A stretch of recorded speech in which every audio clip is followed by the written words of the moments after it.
কি ক'ব এই মুহূৰ্তত? আমাৰ নিৰ্বাচন কেম্পেইন চলি আছে। আজি ইয়াত আহিছোঁ আমি ৰাজবংশী আৰু আদিবাসী গাঁও, গতিকে ৰাইজে ওলাইছে। ইয়াত এটা গাঁৱৰ মহিলাসকলে চব ওলাইছে। মহিলাসকলে চৰকাৰৰ মানুহবিলাকে পিপল পাৰ্টিৰ মানুহবিলাকে এই কিবা চেল্ফ হেল্প গ্ৰুপৰ মোক দিব কিবা কিবি দিব বুলি ফৰ্ম ফিল আপ কৰি থাকে বোলে, এইবোৰ কথা ইয়াত আলোচনা কৰিছে। তেখেতসকলে আমাক জনাই দিছে, মিছা প্ৰতিশ্ৰুতি কৰি আছে তেখেতসকলে, ভোট নিদিয়ে সিহঁতক। যিহেতু শৰণীয়া নৱশৰণীয়া যিহেতু মনোনয়ন পত্ৰ ইছ্যু নহয়, এইটো ইছ্যু নহয়, এইটো চৰকাৰৰ কথা, এইটো কোডৰ কথা। কোডে যি কৰিব লাগে সেইটো কৰিছে। কিমান আশাবাদী আপুনি জিকিব বুলি? আমাৰ 100% নিশ্চিত BPF জিকিব।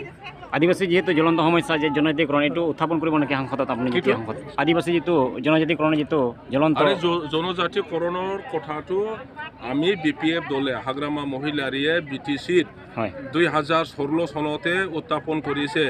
লিখিতভাৱে আসাম চৰকাৰ ভাৰত চৰকাৰক প্ৰেৰণ কৰিছে যে সোনকালে ST-কৰণ দিব লাগে বুলি, ST কৰিব লাগে বুলি। আপোনালোকেহে জাৰ্নেলিষ্টবিলাকেহে ইয়াৰ কথাটো ৰাইজক বুজাই দিব জানা নাই, আপোনালোকেহে চৰকাৰক প্ৰেছাৰ দিব জানা নাই।